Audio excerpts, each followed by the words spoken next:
சிறுகதை வாசிப்பு. சிறுகதை தலைப்பு பயணம் 1.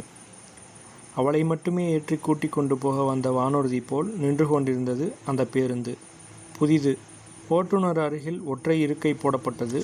மற்ற பேருந்துகளிலிருந்து சற்று தள்ளி நிறுத்தப்பட்டிருந்தது. 15 நிமிடங்களில் புறப்படும் என்றார்கள். இன்னும் யாரும் ஏறியிருக்கவில்லை. பயண சீட்டு இருக்கிறதா என்று உறுதி செய்து கொண்டு ஏறினாள். அந்த ஒற்றை இருக்கையில் அமர்ந்தாள். அந்த ஒற்றை இருக்கைக்காக அவள் வேறு பல பேருந்துகளை தவற விட்டிருந்தாள்.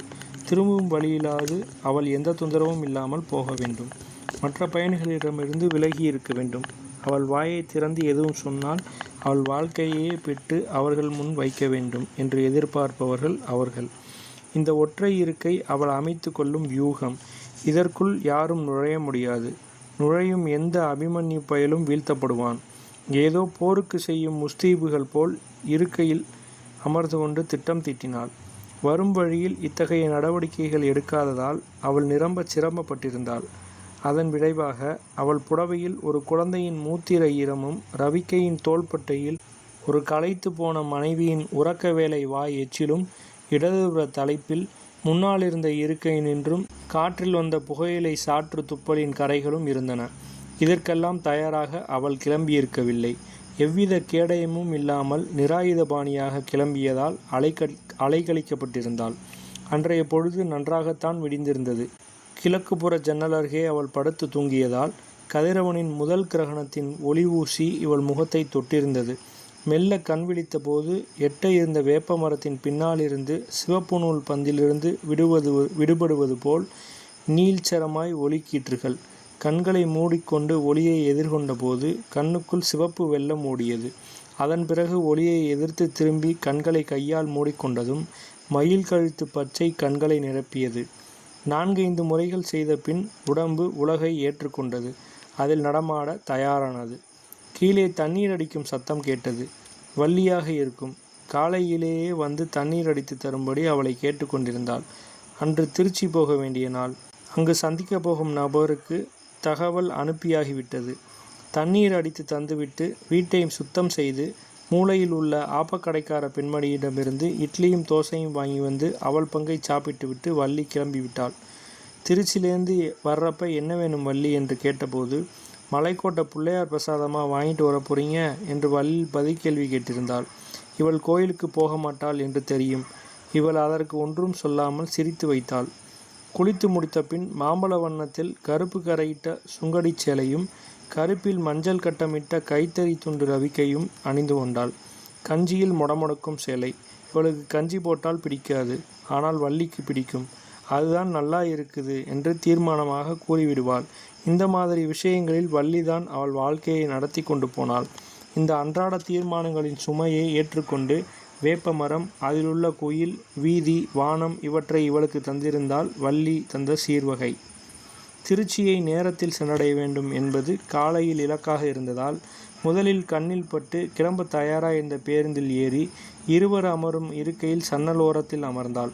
பேருந்து கிளம்பும் சமயம் ஒரு கணவனும் மனைவியும் கை குழந்தையுடன் ஏறினர். கணவன் கஞ்சியில் விரைத்து நின்ற சட்டை அணிந்திருந்தான். மொரமொரப்பான புதுப்பட்டு வேஷ்டி. மனைவி அந்த காலை வேளையில் அடிக்க வரும் நீளத்தில் சிவப்பு கரையிட்ட பட்டுச்சேலை அணிந்திருந்தாள். சேலையின் உடலெல்லாம் சரிக்கை புட்டாக்கள். ஈரக்கூந்தலில் நிறைய பூ. கழுத்து கொள்ளாமல் நகை. அவள் உடலை பிரித்த சரிகை ரவிக்கையின் அக்குள் பகுதி முழுவதும் வியர்வையின் ஈரம். குழந்தை அவள் கையில்தான் இருந்தது. ஏறிய உடனே சேர்ந்து அமர வழியில்லை என்று தெரிந்ததும் குழந்தையுடன் இவள் பக்கம் வந்து அமர்ந்தாள். குழந்தையை இவள் பக்கமாக உள்ள தொடை மேல் இவளை பார்த்தபடி இருத்தி கொண்டாள்.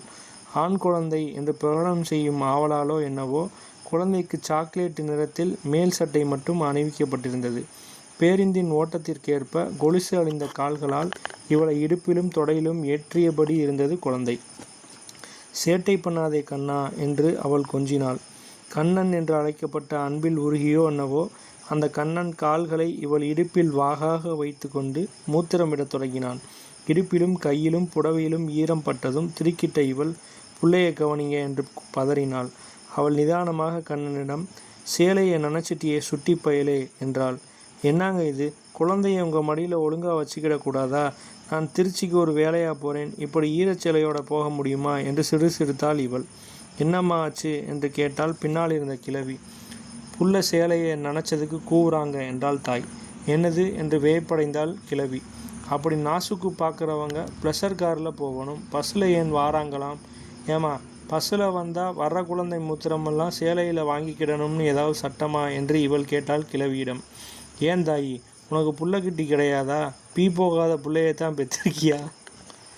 அவங்க கல்யாணமே கட்டளை போல தெரியுதே என்றார் ஒருவர் இவள் கழுத்தை பார்த்து. ஏன் சார், நான் கல்யாணம் கட்டாததுக்கும் இதுக்கும் என்ன சம்மந்தம்? பிள்ளைய ஒரு துணியில் சுற்றிக்கிட்டு வரக்கூடாதா? இப்படி மற்றவங்க சேலையை ஈரமாக்கினா எப்படி? குழந்தையோட அப்பா வேட்டி சட்டை கசங்காமல் போகிறாரு, நான் கிடந்து அவதிப்படுறேன் என்று இவள் வாதிட்டாள். அரை தூக்கத்தில் ஆடிக்கொண்டிருந்த குழந்தையின் தந்தை திடுக்கிட்டு விழித்தார். என்ன சமாச்சாரம்? ஒன்றுமில்லை, நீங்கள் உறங்குங்க. கல்யாணம் கட்டாத பொண்ணு ஒன்று கோவப்படுது, அதுக்கு என்ன தெரியும் புள்ள சுகம் என்றார் ஒரு முதியவர். எம்மா என்று இவள் தோலை ஆதுரத்துடன் தொட்டாள் கிழவி. நான் சொல்லுறேன், புள்ள மூத்திரம் பட்ட வேலை உனக்கு வெடியட்டும். அடுத்த வருஷமே உன் கையில் புள்ள வரும்பாரு. உன் வாயால் சொல்லு பாட்டி, அதுக்கு நல்ல காலம் பிறக்கட்டும். இன்னும் பேசினால் மாப்பிள்ளையை பார்த்து முடித்து விடுவார்களோ என்று பயந்து இவள் சன்னல் வெளியை பார்க்க ஆரம்பித்தாள். இவளுக்கு திருமணமாகிவிட்டது என்பதையும், கணவன் இன்னொரு ஊரில் வேலை பார்க்கிறான் என்பதையும், தாலி போன்ற சின்னங்களில் நம்பிக்கை இல்லை என்பதையும் இவள் விளக்கி கொண்டிருக்க முடியாது. அப்புறம் குழந்தைகள் ஏன் இல்லை போன்ற தொடர் கேள்விகளிலும். இப்படி யோசனையில் இருந்தபோதுதான் ரவிக்கையின் தோள்பட்டையில் ஈரமும் கனமும் இருப்பது போல் பட்டது. கண்ணனை தன் மடியில் நேர்வாட்டில் இருத்தி பிடித்து கொண்டு இவள் தோளில் தலையை சாய்த்திருந்தாள் அந்த பெண். கண்ணனும் தலை தொங்க தூங்கிக் கொண்டிருந்தது. இரவில் கண்ணன் அவளை தூங்க விடாமல் படுத்தி இருக்கலாம். காலையில் தலை குளிக்க சீக்கிரமே எழுந்திருத்திருக்கலாம் அவள். இடுப்பு வரை நீள் விழுது போல் கனத்து தொங்கிய கூந்தல். எண்ணெய் சீயக்காய் தேய்ப்பதற்குள் கை ஒடிந்திருக்கும். தான் குளித்து குழந்தையை குளிப்பாட்டி சிங்காரித்து சரிகை ரவிக்கை அணிவதற்கு முளைப்பாலூட்டி என்று காலை நேரம் ஓடியிருக்கும். கல்யாணமோ கோவிலோ போக திட்டமிட்டிருந்தால்தான் வெறும் காப்பியை குடித்துவிட்டு அவள் கிளம்பியிருக்கலாம். வாகான தோல், தலை வழுக்கி விழாத கைத்தறி துணை ரவிக்கை தோல் கிடைத்ததும் கண்ணெறிந்து விட்டவளாக இருக்கும்.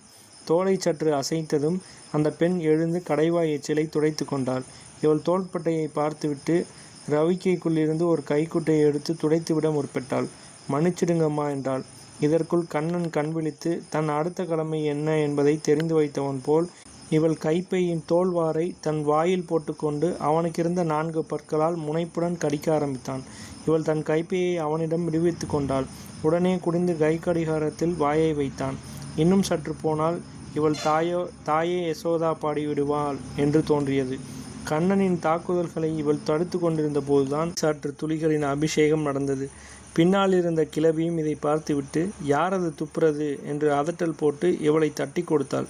நீ மட்டும் கல்யாணம் செய்து கொண்டு விடு, இந்த தொல்லை ஏதும் உனக்கு இராது என்று சொல்பவளைப் போல. திருச்சி நிறுத்தத்தை எட்டியதும் இவள் கட்டண கழிப்பிடம் போய் உள்தலைப்பை வெளியில் வைத்து புடவையை மாற்றி கட்டிக்கொண்டால் பயணத்தின் சின்னங்களை மறைக்க. தற்போதைய ஒற்றை இருக்கை அமர்வு காலை பயணத்தின் துயர் நீக்கும் முயற்சிதான். பயணிகள் ஏறத் துவங்கியிருந்தனர். ஓட்டுநர் வந்து அமர்ந்தார். வண்டி நிரம்பி விட்டது. கிளம்ப சில வினாடிகள் இருந்தபோது ஒருவர் அவள் பக்கத்தில் வந்து அம்மா என்று அழைத்தார் கனிவாக. என்ன மகனே என்று கேட்பது போல் திரும்பினாள். நீங்கள் இப்படி லேடீஸ் பக்கம் வந்துடுறீங்களா என்று 3 பேர்கள் அமரும் இருக்கையின் முனையை காட்டினார். அவர் ஒரு பெரிய தவறை செய்து கொண்டிருந்தார். இவள் வியூகத்தினில் நுழைய முயற்சி செய்து கொண்டிருந்தாள். இவள் தயாராக இருந்தாள். முடியாதுங்க என்றால் தீர்மானமாக. அவர் சற்று திகைத்து, லேடிஸ் இதில் உட்காரக்கூடாதுமா என்றார். ஏன், அப்படி ஏதாவது ரூல் இருக்குதா என்று கேட்டாள் இவள். ரூல் எல்லாம் இல்லை, நான் இப்படி உட்காந்துக்கிட்டு டிரைவர் அண்ணாச்சிக்கிட்ட பேசிக்கிட்டே போவேன். நான் கூட டிரைவர் அண்ணாச்சிக்கிட்ட பேசிகிட்டே தான் போக போகிறேன் என்றாள் இவள். ஓட்டுநர் சற்று திடுக்கிட்டு இவளை பார்த்தார். ஒத்தையிலா போறீங்களா என்று கேட்டார் முதலில் கூப்பிட்டவர். அவள் தலையசைத்து விட்டு தலையை திருப்பி கொண்டாள். விடியா என்று விட்டு ஓட்டுநர் வண்டியை கிளப்பினார். அவர் நண்பர் பேருந்து முழுவதும் இந்த அக்கிரமத்தை சொல்பவர் போல் பார்த்தார். 2 நிறுத்தங்களுக்கு பின் ஒரு வயதான பெண்மணியும் ஒரு 10 வயது சிறுவனும் ஏறினர். 3 இருக்கையின் முனையில் அந்த பெண்மணி உட்கார்ந்து கொண்டாள். பையன் இவள் இருக்கையின் முதுகை பிடித்தபடி நின்றான். சற்று திரும்பி பார்த்தாள். காக்கி அரை நீச்சார் போட்டிருந்தான். பலமுறை தைக்கப்பட்ட இஸ்திரி இல்லாத பழுப்பு நிற டிஷர்ட்டுடன் முன்பக்கம் ஒரு அமெரிக்க பல்கலைக்கழகத்தின் பெயர் இருந்தது. அதற்காகவே அவன் அதை ஆசையாக வாங்கியிருக்கலாம். எதிரே இருந்த கண்ணாடி வழியே வண்டி போகும் வீதியை பார்த்தபடி நின்றிருந்தான். தலையை படிய வாரியிருந்தான். நீள் இமைகளோடு கூடிய கரிய துளைக்கும் கண்கள் தன் இருக்கையில் சற்று நகர்ந்து பின்பு அவனை பார்த்து, தம்பி உட்கார்றியா என்று கேட்டாள். ஒரு வினாடி தயங்கிவிட்டு வந்து உட்கார்ந்தான். வண்டி ஓடிக்கொண்டிருந்தது. தந்தி கம்பியில் கருப்பு வாலும் மஞ்சள் மார்பும் கூர் அழகுமாய் ஒரு பொடிப்பறவை கண்ணை தொட்டு போயிற்று. அவளும் பையனும் சேர்ந்து அதை பார்த்தனர். பார்த்துவிட்டு அவன் இவளை பார்த்து முறுவலித்தான். இவளும் புன்னகைத்தாள். அது பேர் என்ன என்று கேட்டான். அதன் பெயர் தெரியவில்லை என்றும் எல்லா இந்திய பறவைகளை பற்றியும் கூறும் புத்தகம் ஒன்று உண்டென்றும் அவள் அவனிடம் சொன்னாள். அதில் ஒவ்வொரு இடத்தை சேர்ந்த பறவைகளை பற்றியும் விளக்கங்கள் உண்டு என்று கூறினாள். சளிமலி பற்றி கூறினாள். தொலைநோக்கு கண்ணாடி மூலம் பல மணி நேரம் பறவைகளை பார்ப்பது அவருக்கு பிடித்த வேலை என்று விளக்கினாள். அந்த புஸ்தகம் கிடைக்குமா? உன் ஸ்கூல் லைப்ரரியில் இருக்கும் பாரு. எங்கள் ஸ்கூல் வேடந்தாங்கல் கூட்டிகிட்டு போனாங்க. அங்கே ரஷ்யாவிலேருந்து கூட பறவைங்க வந்துச்சு. அவ்வளவு தூரம் எப்படி வருதுன்னு ஆச்சரியமாக இருந்துச்சு. அப்படியா? நான் எங்கள் அப்பாவோட வயலில் காவலுக்கு படுப்பேன் சில சமயம். அப்போ ராத்திரி 2-2:30 மணிக்கு கண்முழிப்பு வந்துச்சுன்னு வச்சுக்கோங்க. மேலே பார்த்தா வெளியேறிட்டு 7-8 பறவைங்க கூட்டமாக முள்ள பறந்து போகிறதை பார்க்கலாம். சில சமயம் கனால பார்த்தேன்னு நினச்சிக்குவேன். அப்படியா? சிறிது மௌனத்திற்கு பின், நான் ஒரு அணில் வளர்த்தேன் என்றான். அவனுடைய ரகசியம் ஒன்றை அவளிடம் பகிர்ந்து கொள்பவன் போல். எப்போ? நான் 4வது படிக்க சொல்ல. அது பப்பாளி மரத்துக்கு கீழே விழுந்து கிடந்துச்சு. நான் எடுத்து அப்பா கடிகாரம் வாங்கிட்டு வந்த அட்டைப்பெட்டியில் சின்ன துணி போட்டு அதை வச்சேன். பஞ்ச பாலில் முக்கி அதுக்கு பால் கொடுத்தாங்க அம்மா. அப்புறமா இங்கே ஊற்றுற ஃபில்டர் இல்லை, அதனால் பால் கொடுத்தேன். பால் குடிச்சிட்டு என் கை மேலெல்லாம் ஓடிச்சு. அது செத்துடுச்சு என்றான் குரல் அடிக்க. எப்படி? தெரியலை. நீ அந்த பெட்டியில் தொலை போட்டியா? போடாமல் இல்லாட்டி அது எப்படி மூச்சு விடும்? பின்ன எப்படி செத்து போச்சு? தெரியலை. பேசி கொண்டிருக்கும் போதே, நிறுத்துங்க வண்டியை என்று கூக்குரல் வெளியே இருந்து கேட்டது. ஒரு கிராமத்தினர் கூட்டமாக நின்று கொண்டிருந்தனர். சிலர் கையில் கற்கள். எரிடா கல்லை என்று கத்தல் எழுந்தது. கற்களை பிடித்த கைகள் ஓங்கின. இவள் சட்டென்று பையனை அணைத்து கொண்டு குனிந்து கொண்டாள். ஓட்டுநர் பதட்டத்துடன் வண்டியை நிறுத்தினார். இறங்கினார். என்னையா பஸ் ஓட்டுறீங்க? போகிற வழியில் எங்கள் ஊர்க்காரடை பஸ்ஸால் அடித்து போட்டுட்டு ஓடிட்டு தப்பிச்சிடலாம்னு பார்க்குறியா? விட்டுடுவோமா நாங்கள்? கொளுத்துடா பஸ்ஸை. கூக்குரலும் கூப்பாடும் சற்று மட்டுப்பட்டதும் ஓட்டுநர் அவர்கள் குறிப்பிடும் வண்டி இதுவல்ல என்று விளக்கி, பிறகு இன்னும் சிலர் வந்து சமாதானம் செய்து வைத்த பின்னர் வண்டி கிளம்பியது. பையனின் உடம்பு லேசாக நடுங்கியபடி இருந்தது. அவன் தோள் மேல் இவள் போட்டிருந்த கையின் மேல் கழுத்தை சற்று சாய்த்து கொண்டிருந்தான். சிறிது நேரம் பொறுத்து தலை பின்னால் சாய்ந்தபடி உறங்கி போனான். முகத்தில் பயரேகைகள் இருந்தன. அவன் மேல் பார்வையை ஓட்டிவிட்டு வலதுபுறம் திரும்பியதும் ஆரஞ்சு வண்ணத்தில் மிதந்தபடி சூரியன் மறைந்து கொண்டிருந்தது. தன்னென்ற நெருப்பு வட்டம். தம்பி என்று அவனை எழுப்பினாள். அவன் திடுக்கிட்டு விழித்ததும், அங்கே பாரு என்று சூரிய அஸ்தமனத்தை காட்டினாள். அவன் கண்களை விரித்தபடி பார்த்தான். கர்நாடகத்தில் ஆகும்பே என்னும் இடத்தில் அவள் சிறுவயதில் பார்த்திருந்த ஒரு விசேஷ சூரிய அஸ்தமனம் பற்றி சொன்னாள்.